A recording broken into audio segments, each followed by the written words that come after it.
Welcome to News Today with WDW News Today. I'm Tom Corliss. Here now the news for September 18th, 2020. After being removed and replaced with a second version less than a month ago, a third version, it seems, of the Ratatouille sign has appeared in the France Pavilion expansion archway at Epcot. It's unclear if this is actually a brand new sign or if they repainted or refinished the second one. It may also be that they just finally turned on the lights that are inside of the sign. Either way, the sign has an almost stained glass look with a faint glimmer of green. It seems like the sign is made of two layers, with a lower layer that has the green coloring and a second beige layer that has the letters cut out for the lights to shine through. The France expansion, featuring Remy's Ratatouille Adventure, will hopefully be opening later this year, if not early next year. Disney has made no announcement as of yet. The Taste of Epcot International Food and Wine Festival has been running since the park reopened in mid-July, but unfortunately not all of the marketplaces planned for the festival opened on time. Now, after we noticed it preparing to open, Flavors from Fire has finally returned. It's in Future World, at least as long as it's Future World for now. For the full review and to look at the menu of this booth and its offerings, head on over to our website. You can check out that s'mores whoopie pie. It's been over 6 months since the electric umbrella permanently closed at Epcot, but some elements of the quick service restaurant were still very recognizable in the construction zone behind Spaceship Earth. For a while, we could still see pieces of the iconic awning that would shade the front of the restaurant, but now it is gone for good. The umbrella-like awning, which gave the restaurant its name, used to stretch out from the brown portion of the roof. Inside, a few of the umbrellas on the ceiling are still visible, but demolition has clearly begun, as you see the absence of all of those windows that would go around that section of the building, as well as even some of the walls. This segment of the building that juts out is set to be completely demolished. This area will eventually be home to Epcot's new Starbucks location and a new quick service restaurant as well. This will use the whole building, so the temporary mouse gear location in the back will need to close at some point to facilitate this. But this is interesting because that was added when it became Electric Umbrella. They put that patio out there, and but now kind of going back to their roots, ripping that patio off, but also ripping that whole little section of building that comes out off as well. Nothing can stop us now. The irony of Mickey and Minnie's Runaway Railway at Hollywood Studios is that the long-awaited attraction debuted just days before the unprecedented closure of Walt Disney World. It'd make for a good parody song, wouldn't it? Yeah. Now the park and ride has reopened to the masses, returning for a sense of normalcy and enjoyment, but modifications have been made to the attraction, making the pre-show null and void due to physical distancing guidelines. Now, of course, during cast member previews, they did in fact run the pre-show where a blueberry pie is what happened. A blueberry pie would get stuck in the smokestack of Goofy's train and blow a hole in the screen, but what's been happening ever since is cast members who are already wearing a face mask and a shield would have to try to tell you what had happened. Obviously, that's hard to do wearing all of that face equipment. It sometimes is hard to hear. And so what they've done is they've put together a pre-recorded spiel with a professional announcer to tell you everything that happens in the pre-show you're about to miss. It says, quote, "Welcome, everyone. Well, we have a little change of plans. In our last screening, as Mickey and Minnie drove off to the park to enjoy their perfect picnic, Engineer Goofy pulled up in his train, and let's just say he really had a blast. Now, instead of watching the cartoon, you get to step into it." Yep, story exposition. That happens now instead. Cast members don't have to stop what they're doing to make that announcement and hopefully guess some idea what's going on, if not during the horribly paced attraction. Nothing in there makes sense. If you've been looking to wet your whistle at Disney's Animal Kingdom, you may soon be in luck. Preparations are underway to reopen the Dawa Bar in Africa. Cast members were seen installing social distancing markers leading up to the lounge area, which also serves as the entrance to Tusker House. At the bar itself, plexiglass windows have been added, much like at many of the other counter service restaurants at Walt Disney World. Bars were allowed to reopen in Florida at 50% capacity beginning on Monday, meaning that many of the resort's bars and lounges could soon welcome back guests. Soon, guests will be able to enjoy African beers and wines, as well as specialty cocktails like the Harambe iced tea, the Nagumu jungle juice, and the Lost on Safari. Unfortunately, no official date has been announced yet. Fall has very much arrived at the Walt Disney World Resort, and the wave of American flavors at Disney's Contemporary Resort is getting in on the seasonal fun with a trio of new cocktails. The Harvest Punch, Wild Apple Mule, and Witch's Brew are all beautiful drinks that offer big fall flavors. You can read our full review on all of these at WDWNT.com. The clown-themed Keister Coaster water slide at Disney's Boardwalk, I think it's Keister, right? Disney's Boardwalk Resort will be closing next month for refurbishment. The water slide at Luna Park Pool is known for the giant clown face that guests emerge from and that haunt their dreams. Disney's Boardwalk villas are currently open for Disney Vacation Club guests while the rest of the resort remains closed. The Luna Park Pool will still be open to Boardwalk and Beach Club Resort guests while the water slide is closed. The slide is expected to be unavailable from October 5th through October 30th. More work on the pool area will continue in November. Walt Disney World has issued an update for the reopening of water parks, one of which will reopen on March 7, 2021, pending government approval. You can view reopening plans plus refunds and extension details on Disney's Reopening Theme Parks landing page. But basically, they've decided one of those will reopen on March 7, 2021. Which of those, we don't know yet. But if you have a water park annual pass of any kind, you'll definitely want to check on our website. It's way too much to read here. Depending on which ticket you have, they're offering refunds or extensions or whatever.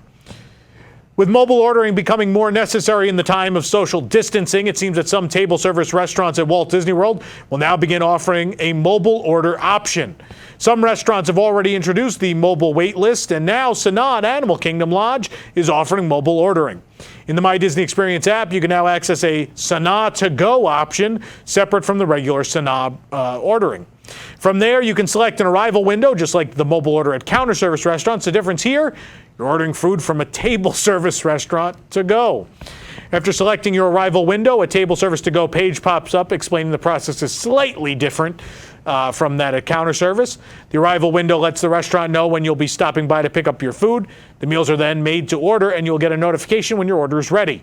The full Sanaa menu is available to order from, and once you have completed your order, you can return during your selected arrival window once they tell you the food is ready.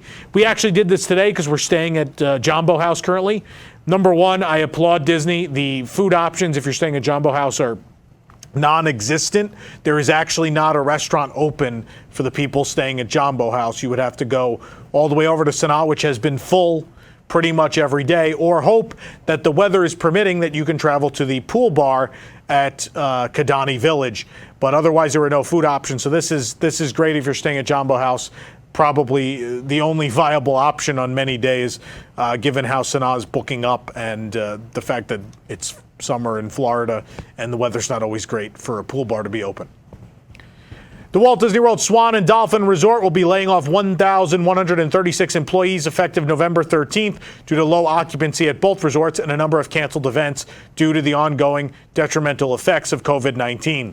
According to the Orlando Sentinel, among those impacted include 256 banquet servers, 41 cooks, 67 housekeepers, and 88 loss prevention officers. Up until recently, the Walt Disney World Swan and Dolphin Resort housed members of Major League Soccer teams. Now, with the athletes gone, major layoffs are coming to both resorts. Both resorts are currently open to guests. However, occupancy rates are sharply declining in what Marriott has described as a historic, swift, and devastating impact to the resort's operations. Disneyland is going on 6 months of consecutive closure, and with so much across the country reopening, theme park associations and local governments are getting antsy about the reopening and are now putting pressure on Governor Gavin Newsom to take action. In a recent statement, it seems Disney has now taken an open stance about the closure and how disappointed they are in the progress of the reopenings. According to the Orange County Register, Disneyland President Ken Potrock has issued the following statement regarding the reopening process. Quote, "We are disappointed with the state's lack of progress in providing the industry with guidance and clarity on reopening. We have proven we can operate responsibly with strict health and safety protocols at our properties around the world and at downtown Disney in Anaheim. Tens of thousands of people's livelihoods depend on our ability to operate, and we stand ready and willing to accelerate discussions with the governor and his team to make real progress towards our reopening and getting people back to work." Governor Gavin Newsom already indicated that discussions would be taking place and progress was being made towards opening the parks, but no official announcements regarding any decisions have been made. The other sectors of California's economy appear to remain open under the new blueprint for a safer economy. Amusement parks like Disneyland and Universal have not been cleared to take steps towards opening. Beaches, restaurants, and other businesses are operating with health and safety restrictions, but Disneyland and California Adventure remain closed to this day, despite the fact that no outbreaks have been reported at Walt Disney World in Florida. California Governor Gavin Newsom was inevitably asked during a press conference recently what the status of the theme park reopenings were. Once again, Newsom gave a relative non-answer, but at least one that states updates may be coming soon. When asked about the reopening, Newsom said, quote, "We will be making announcements soon as it relates to theme parks and making additional guidelines in those spaces. I am not here to make that presentation." Well, at least it's progress, right? While Walt Disney World's phase reopening is well underway, the Disneyland Resort's reopening, of course, remains stalled, with hotel cancellations now extended through October 3rd. Guests with existing reservations have begun to receive emails notifying them of the cancellation.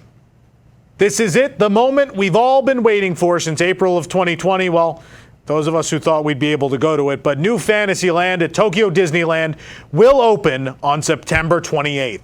The exciting 47,000 square meter expansion will include the Enchanted Tale of Beauty and the Beast, as well as the Happy Ride with Baymax, a re-themed clone of alien swirling saucers at Disney's Hollywood Studios. The Fantasyland Forest Theater, featuring the new Mickey's Magical Music World show, will open at an undetermined later date. 3 new eateries are also included in the expansion: La Taverne de Gaston, Le Fou's, and the Big Pop. Full menu for all those restaurants can be found at WDWNT.com. OLC provided this synopsis for the Enchanted Tale of Beauty and the Beast last year. Guests step into the Beast Castle located deep in the forest to experience the Enchanted Tale. In the first scene, the beautiful Belle encounters a prince who has been transformed into a beast by a powerful enchantress. Aboard enchanted cups that you're seeing now, by the way, they move and turn as if they are alive. Guests travel through various scenes to experience the world of the film.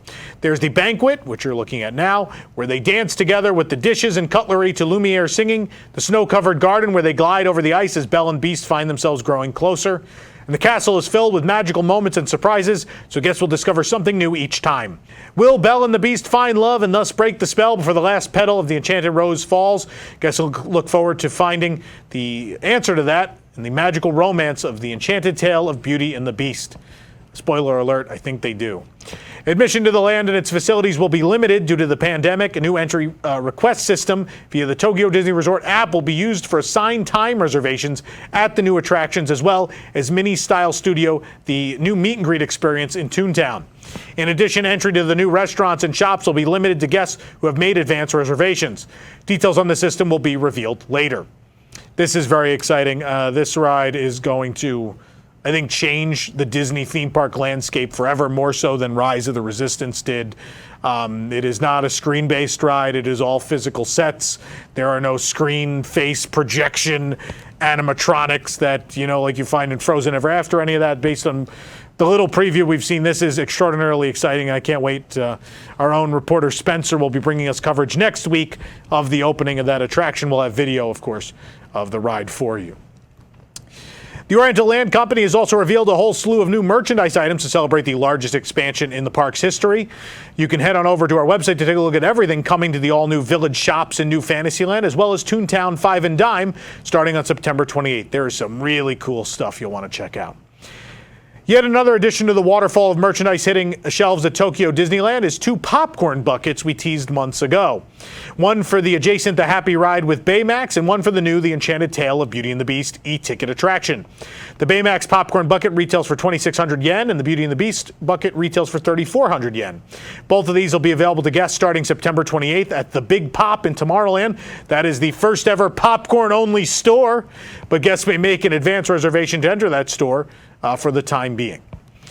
Whenever Tokyo Disney Resort celebrates anything, whether it be an anniversary, seasonal event, or saying goodbye to a beloved attraction, it's always commemorated with special monorail day passes on the Disney Resort line. And the grand opening of New Fantasyland will be no exception, with new tickets coming, you guessed, on September 28th. Each pass is available starting at 660 yen for 1 day. All 3 of these passes will be available at all 4 stations of the line starting September 28th while supplies last. Be sure to grab them on your next journey aboard the Disney Resort line before they're gone. Tokyo Disney Resort is quickly ramping up operations back to normal with the resumption of fireworks and a short nighttime parade earlier this month. But now they're cautiously resuming character meet and greets. Meet and greets at the park will utilize an entry request system, the same one which will be used for the new attractions. It's unknown at this time if the system is a first come, first serve or a lottery, but the latter is a fair guess knowing Tokyo Disney Resort. We'll have more details when they become available. Long lines are an eternal problem in Tokyo, and with wait times on peak days frequently exceeding 120 to 150 minutes for the most popular attractions, that's the case. It seems the resort is taking steps to slightly alleviate that issue with a new standby pass virtual queue system coming to 2 attractions at Disney Sea starting on September 23rd. 2 extremely popular attractions, Soaring Fantastic Flight and Toy Story Mania, will now require a standby pass to experience them.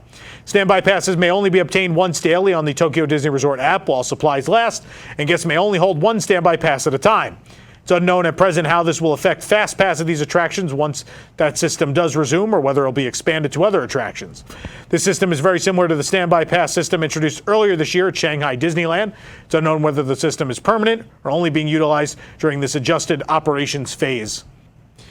In a major first for Tokyo Disneyland, the park will begin to sell alcoholic beverages at some of its sit-down restaurants starting October 1st. Like at Disneyland, prior to Star Wars Galaxy's Edge opening, alcohol has never been served at Tokyo Disneyland outside of Club 33, with beer, wine, and cocktails being exclusive to Tokyo Disney Sea since opening day in 2001. The following restaurants will offer alcoholic beverages: Restaurant Hokusai, Eastside Cafe, Blue Bayou Restaurant, and the Diamond Horseshoe. It's unknown at this time what the specific beverages will be, but if it's anything like Tokyo Disney Sea, there will likely be Kirin Ichiban beer, as well as red and white wine and sake at the Restaurant Hokusai. This is a major step leaving Hong Kong and Shanghai as the last 2 dry castle parks, or Magic Kingdom style parks if you want to call them that. Perhaps it's a sign of the times with 4 of the 6 castle parks now serving alcohol. The cutest creature in the galaxy has just flown into Disney's Hollywood studios. A new talking toddler Porg shoulder plush has landed in Star Wars Galaxy's Edge, inspired by the breakout creatures from Star Wars The Last Jedi. Once purchased, you can pull the tab and hear it make one of 2 sets of noises. It squawks and chirps when you squeeze its head. The plush can be found at the Creature Stall, where it retails for $24.99. It is worth noting none of the tags or anything indicate that it is a Galaxy's Edge exclusive item. That's the only place you can find it so far. Only a few weeks after the Dumbo the Flying Elephant series of Minnie Mouse the Main Attraction arrived at Walt Disney World, now the Big Thunder Mountain Railroad collection has appeared. When we arrived at the Magic Kingdom, cast members were restocking the series that guests were quickly buying up. Put guests in parentheses. Really just resellers. The collection includes a pair of ears, a pin set, a mug, a magic band, and a Loungefly backpack. Found the series, like the other items, at Sir Mickey's in Fantasyland. Big Thunder Mountain Railroad is the latest in the Minnie Mouse the Main Attraction collection.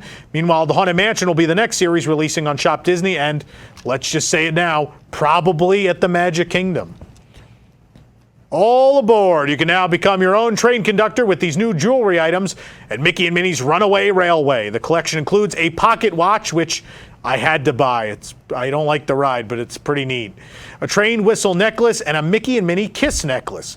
You can see more images of all these items and get the pricing and more information on them on our website. Products from Star Wars Galaxy's Edge are coming to Star Wars Trading Post at Disney Springs at Walt Disney World and are now available, as we told you in the last show, at the Downtown Disney District at Disneyland Resort. And on top of that, now online at shopdisney.com for a limited time. On shopdisney.com, fans can outfit themselves for a galactic adventure at home with garments and gear direct from Black Spire Outfitters, including offerings iconic to both the Jedi as well as the Sith. Fans can complete their look with mysterious and unique artifacts, including legacy lightsabers from Doc-Ondars, beginning on September 28th at 7 a.m. Pacific. Fans will also want to stay tuned for shopdisney.com over the next few months for even more products shipping from the planet of Batuu with handcrafted toys and collectibles from Toydarian Toymaker, curious creatures from the Creature Stall, recruitment gear and supplies from First Order Cargo, and even the galaxy's most indispensable sidekicks from the Droid Depot. If you're visiting Walt Disney World, even more products, including recruitment gear, handcrafted toys and collectibles, curious creatures, as well as droids, are coming on September 22nd to Star Wars Trading Post at Disney Springs. For those of you in Southern California, of course, a new store has already opened with all of these goods at the Downtown Disney District at Disneyland Resort. Also, fans can now vote for which Legacy lightsaber they want to be the next one available at Doc-Ondar's Den of Antiquities. Legacy lightsabers are modeled after the lightsabers of some of the most heroic, iconic, mythical, and sinister figures in the entire galaxy. The list includes legends from Luke Skywalker and Ahsoka Tano to Darth Vader and Darth Maul. Found inside Doc-Ondar's, 12 unique Legacy lightsabers have been offered to date, but now you have the chance to share your opinion on what the next one will be. You can make your choice from these 6 options: Anakin Skywalker, Kanan Jarrus, Qui-Gon Jinn, Cal Kestis, I don't know who that is. Is that from I think it's from the video game? I don't know. Ezra Bridger and Lord Corvax. I'm sure I'll be corrected in the comments as to who Cal Kestis is. That's from Fallen Order? Sorry, I'm too old for video games now. I'm sorry. Just don't have time. I would have liked to play it. Didn't have time. You better start making room in that mini ear headband carrier because another pair has been released at Walt Disney World. New to the mini ear lineup, a set of glittery ears featuring a holographic star-printed bow has just arrived at Disney Springs and Epcot. While these may not be outwardly Halloween-y, the black and purple color scheme are perfect for a spooky ensemble. The holographic stars give these a retro-futuristic vibe with plenty of multicolored glitter packed onto the ears. You can make this shiny pair of ears yours for just $29.99. For more information on these stories and more, head on over to WDWNT.com. This program is brought to you by our official travel agent sponsor, The Vacationeer, the engineers of your next magical vacation. Sit back and let their team of vacation planning experts craft your family's next magical trip. The best part is that their services are free. Visit WDWNT.travel for details. The Vacationeer, the official travel agency of WDWNT. If you're enjoying the show, be sure to like this video, subscribe to WDW News Today on YouTube for more great content, and click the bell for notifications. Also, make sure to hit select all notifications so you never miss an episode of the show. For the worldwide leader in Disney Parks news, this is Tom Corliss saying enjoy the rest of your today and have a great, big, beautiful tomorrow. And I certainly hope you have time to play video games. I don't. Looking for the latest in Disney news on the go? Then download WDWNT the app. From news to videos to park hours and more, WDWNT the app is your one-stop shop for the latest from the Disney world. Available on iPhone and Android, just search for WDWNT in your device's app store.